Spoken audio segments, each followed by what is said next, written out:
다음 3번 부가가치세 들어가셔서 자 1번 다음은 수출 신고 필증의 일부 자료와 선적일 및 환율 정보이다. 제품 매출에 대한 거래 자료를 메인 매출 전표에 입력하고 제2기 부가가치세 확정 신고를 위한 수출 실적 명세서를 작성하래요.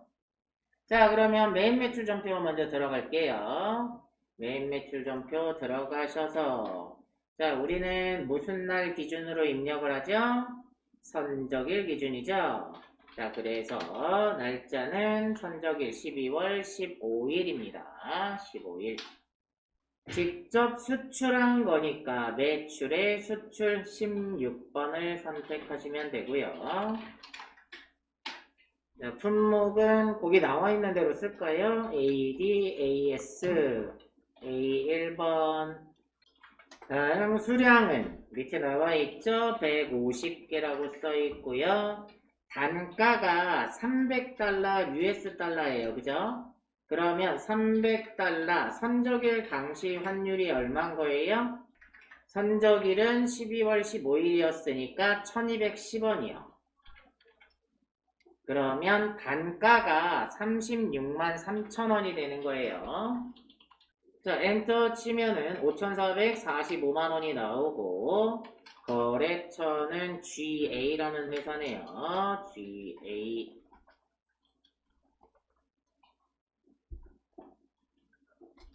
자, 다음, 영세율 구분은요, 직접 수출했으니까 1번. 수출 신고번호 나와 있죠? 써줄게요. 010-05-23 000-0010-2요. 자, 분계는 결제 조건 보시면 후불이라고 나와 있죠? 35일 후 그랬으니까 현재로선 외상이죠. 그래서 2번 외상을 선택을 하시면 이렇게 입력이 됩니다. 자, 입력은 했으니까 이제 뭐 하시면 돼요? 수출 실적 명세서를 열어보시면 돼요. 그래서 수출 실적 명세서 열으시고 기간이 지금 2기 확정이니까 10월에서 12월 입력을 하시고 저 위에 여기 전표 불러오기 있죠? 자, 이걸 한번 눌러서 불러오시면 자, 아까 여러분이 입력하신 게 나오고 확인 클릭을 하시면 이렇게 입력이 됩니다. 그러면 추가적인 내용만 넣어 줄게요. 자, 선적일까지도 맞고 통화 코드는 F2번 눌러서 US 달러니까 미국으로 입력하시고 환율은 아까 선적일 기준이죠? 1210원 외환은 45,000달러 여기까지 해주시면 되겠습니다. 다음 2번 다음 자료는 2020년 제2기 확정 부가세 신고기간 10월에서 12월 부동산 임대 내역이다. 부동산 임대 공급가액 명세서를 작성하시오. 이자율은 2.1%로 가정한다 그랬네요. 자, 그러면 부동산 임대 공급가액 명세서 열으셔서 자, 기간은 10월에서 12월이고요. 이자율이 2.1%라고 가정한다 했으니까 자, 요 위에 이자율 F6번 이자율 누르셔서 2.1로 바꿔주세요. 자, 확인하시고 입력할게요. 자, F2번 누르셔서 첫 번째는 고향상사.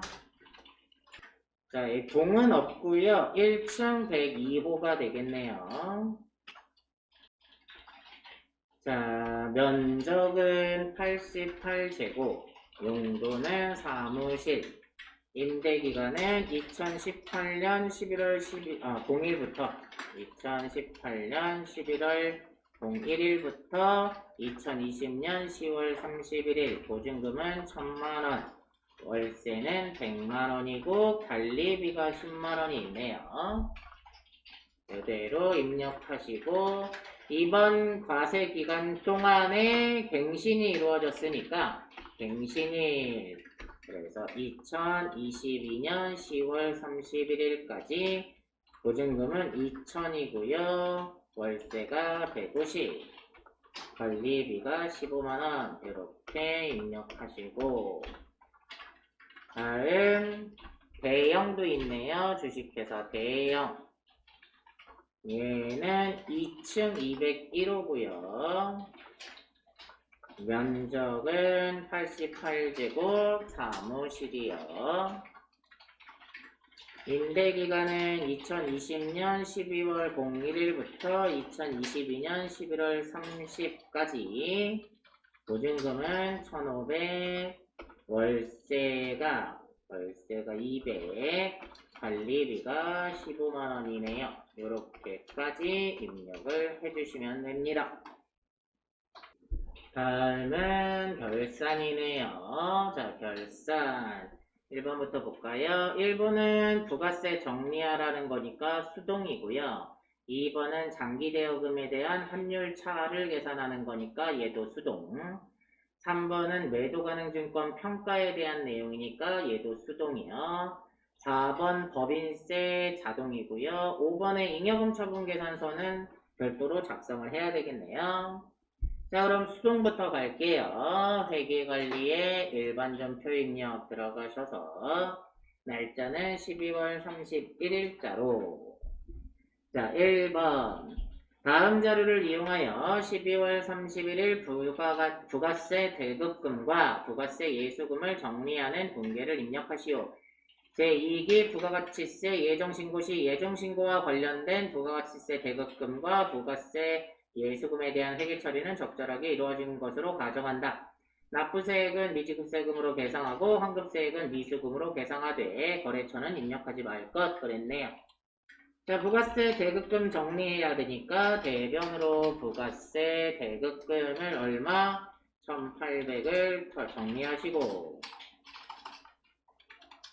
차변에 부가세 예수금을 정리를 하시고 얼마요? 2천만원. 자, 부가세 예수금이 더 많은 거 보니까 얘는 납부를 해야 되는데, 자, 예정신고 미환급세액이 나와 있죠. 자, 근데 여러분들 예정신고 미환급세액은 뭘로 해야 될까요? 우리가 예정신고 할 때 털었을 때 한번 생각을 해보세요. 3월 말에 부가세 정리를 한다. 그럼 예정신고 때 미환급에 대해서는 뭘로 잡아놔요? 미수금으로 잡아놓겠죠. 그러면 대변으로 미수금을 털면 되겠네요. 대변에 미수금을 200만원 이렇게 털면 되겠네요. 다음 2번 갈게요. 기말 현재 장기 대여금 계정 과목 중에는 RET사에 외화로 빌려준 1,000만원, $10,000래요. 그러면 빌려줄 당시의 환율은 달러당 1,000원이라는 얘기고요. 계상되어 있다. 기말 현재 기준 환율이 1달러당 1,200원이래요. 그러면 환율이 올라갔으니까 받을 돈이 늘었겠죠? 그래서 차변에 장기 대여금이 늘어요. RET4 금액은 얼마씩이요? 그러면 200원씩 $10,000죠? 그러면 200만원이 늘었겠네요. 자, 200만원이 늘었다. 얘가 늘어난 이유는 대변에 외화를 뭐 했더니 환산을 했더니 이익이 생겼다 이 뜻이네요. 다음 3번 단기 말 현재 보유하고 있는 매도가능증권 투자자산에 대한 내역은 다음과 같다. 기말 매도가능증권 평가에 대한 회계 처리를 하시오. 단 제시된 자료만 고려하며 하나의 점표로 입력할 것. 2019년에 취득할 당시에 2,500만원 주고 취득을 했는데요. 2019년 기말 공정가액이 2,450으로 떨어졌대요. 그러면 장부상에는 50만원의 매도 가능 증권 평가 손실이 있는 상태죠. 근데 얘가 지금 2020년 기말에 2,600으로 올랐어요. 그러면 총 얼마가 올랐죠? 150만원이 올랐죠. 자, 그러면 차변에 매도 가능 증권 투자 자산이니까 178번 얼마가 늘었다? 150만 원이 늘었다. 근데 이게 다 이익이 아니라 전년도에 손실이 있었죠? 그럼 손실을 먼저 상계하고 나머지가 이익이라고 했어요. 그러니까 대변으로 매도 가능 증권 평가 손실 50만 원 있었죠? 요거 없애주고 나머지만 매도 가능 증권 평가 이익이 돼야 된다 이 뜻입니다. 다음 4번은 자동이니까 자, 결산 자료 입력 들어가셔서 1월에서 12월 법인세니까 맨 아래로 내려오시면 되고요. 자, 당기 법인세 850만 원이고 결산일 현재 선납세금 계정에는 법인의 이자 수익에 대한 선납법인세 및 선납지방소득세 합계 95만 6천 원과 법인세 중간 예납액 345만 6천 원이 존재한다. 적절한 회계 처리를 하시오 그랬네요. 자, 그런데 어차피 그 내용들은 이렇게 요 부분에 선납세금으로 잡혀 있잖아요. 그죠? 그러니까 결과적으로는 441만 2천원 선납세금을 털고 우리는 얼마를 내야 되는데 850만원을 내야 되는데 이미 441만 2천원은 납부를 했으니까 얼마만 추가로 더 내면 된다고요?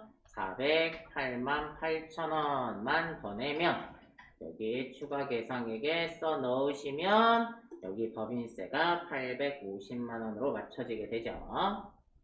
되셨으면 점표 추가해서 마무리 하시면 되겠네요. 다음 5번은 잉여금 처분계산서 작성하래요. 자, 잉여금 처분계산서 열으시고 당기 처분 예정일은 2021년 03월 15일이고요. 전기 처분 확정일은 2020년 02월 28일이네요. 보통주에 대한 현금 배당.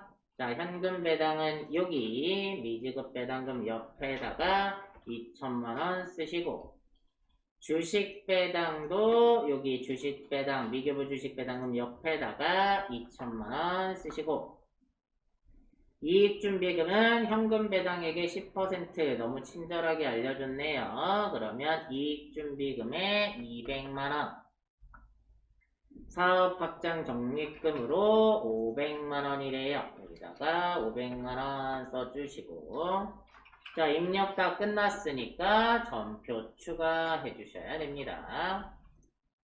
여기까지 하면 결산이 다 끝이 나네요.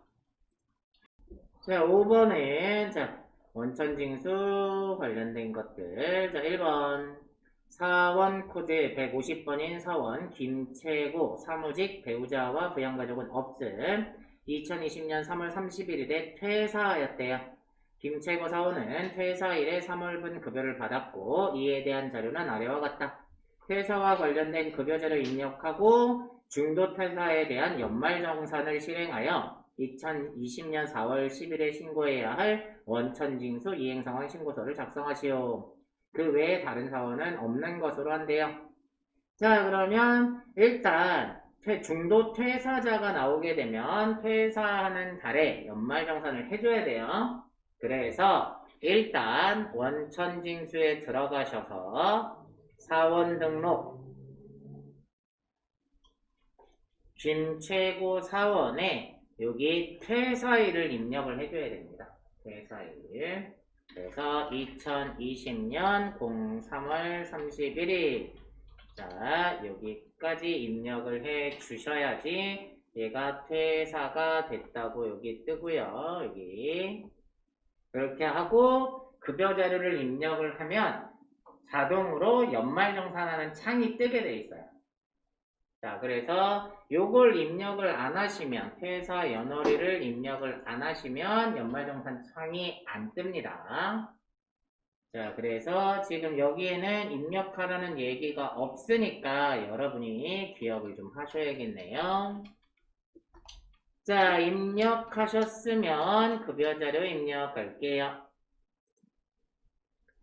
자, 참고사항을 먼저 보시면 김최고사원은 본인 소유의 차량을 직접 운전하여 출퇴근 및 업무에 사용하고 있으며 자가운전 보조금은 비과세 요건을 충족한다. 식대도 비과세 요건을 충족한다고 나와 있네요.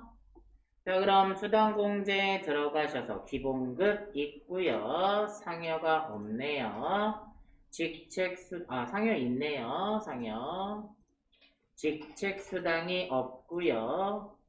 자, 이런 메시지가 나오게 되면 과거에 입력한 게 있어서 그러는 거니까 그냥 두셔야 돼요.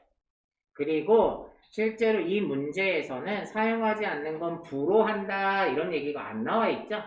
그러니까 굳이 안 하셔도 돼요. 자, 월차 수당도 없네요. 식대 비과세 요건을 충족한다 했고 자가운전 보조금도 비과세 요건을 충족하고 마찬가지로 야간근로수당은 그냥 두시면 돼요. 어차피 이 직원이 사무직 직원이라서 어차피 과세가 될 겁니다.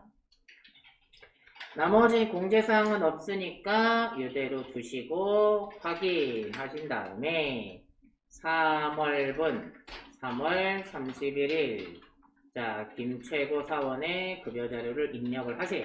350만원이고 상여가 120만원 그 다음에 직책수당 없었고요. 식대가 12만원, 자가운전 보조금이 18만원, 야간근로수당이 30만원, 국민연금이 15만 7,500원, 건강보험이 11만 3,050원, 고용보험이 장기요양이 9,620원, 고용보험이 32,630원. 자, 엔터를 치시면 자, 이렇게 창이 뜨죠. 연말정산 창이 뜨고 별다른 내용이 없으니까 그냥 급여 반영하시면 이렇게 얘는 환급이 나왔네요. 이게 저절로 뜨게 됩니다. 이렇게까지 하시면 된다는 얘기입니다. 자, 되셨으면 원천징수 이행상황 신고서 열으셔서 3월 귀속 3월 지급분 정기신고를 하게 되면 자, 여기에 중도퇴사가 나오게 되네요. 다음 2번 갈게요. 다음에 연말정산 자료를 토대로 최수지 사원 사원코드 151번 연말정산 추가자료 입력 메뉴에 연말정산 입력 탭에 반영하시오. 아래에 표시된 부양가족 이외의 가족은 없으며 부양가족의 소득금액은 없고 지출 내역은 모두 국세청 연말정산 간소화 자료에서 확인된 내역이다. 자, 연말정산 추가자료 입력 들어가셔서 자, F2번 최수지 찾으시고 첫 번째 항목이 보험료예요. 생명보험료, 보장성보험이라고 써있죠. 그래서 본인 건 해주겠죠. 자, 그래서 보장성보험 일반에다가 72만원 쓰시고요. 2번에 의료비, 미용을 목적으로 한 성형수술비는 안 해주겠죠. 미용 목적은 안 해주고 시력보정용 안경 구입비는 50만원 한도로 해주죠. 자, 의료비 들어가셔서 본인에다가 50만원 쓰시고 동네 약국에서 질병에 대한 약품 구입비 해주겠죠? 그러면 45만원 더해서 95만원으로 입력을 하시면 되겠네요. 자, 확인하시고 다음 3번은 교육비네요. 교육비 들어가셔서 본인의 대학원 등록금은 해주겠죠? 그래서 본인에다가 960만원을 쓰시면 되고 밑에 요가학원 수업료가 나오는데 자, 학원비는 업무하고 연관성이 있어야 되고요. 학원비는 두 가지 조건이 있어요. 업무하고 연관성이 있어야 되고 직업능력훈련개발시설에서 교육한 경우에만 공제 대상이 된다고 했습니다. 그러니까 얘는 요가 학원비는 안 되겠죠. 확인하시고 다음 기부금이요. 정당의 후원금 그랬으니까 정치자금 기부금 10만원 이하에다가 10만원 쓰시고 초과분에 대해서는 법정기부금으로 공제를 해준다 했으니까 여기다가 추가분 20만원을 써주시면 되고요. 2번에 지정기부금단체, 종교단체 아니라고 그랬네요. 그러면 종교단체 외 당해기부금에다가 36만원 이렇게 쓰시라는 얘기입니다. 다음 5번 신용카드 나와 있네요. 자, 신용카드 들어가셔서 대중교통 이용분 15만원. 자, 대중교통에다가 15만원 쓰시고요. 기타 공제 가능 신용카드 사용액은 1,500만원인데 자녀의 건강진단비 결제분이 포함되어 있대요. 자녀의 건강진단비는 의료비고 의료비는 신용카드랑 중복공제 되니까 1,500만원을 다 쓰시면 되겠네요. 다음에 6번에 보시면 현금영수증 25만원 나와 있는데 요가학원 수업료 교육비로는 공제가 안 되지만 현금영수증은 공제가 되겠죠. 그래서 현금영수증에다가 25만원 쓰시면 됩니다. 쓰셨으면 확인하시고 밑에 최딸기 자녀의 의료비 90만원 건강진단비래요. 그러면 의료비 공제를 해주겠죠. 그래서 의료비는 그 밖에 공제 대상자에다가 90만원 쓰시면 되고 다음 교육비 30만원 어린이집 납입액 있네요. 그러니까 교육비에 들어가셔서 취업 전 아동에다가 30만원 요거까지 쓰시면 마무리가 되겠습니다.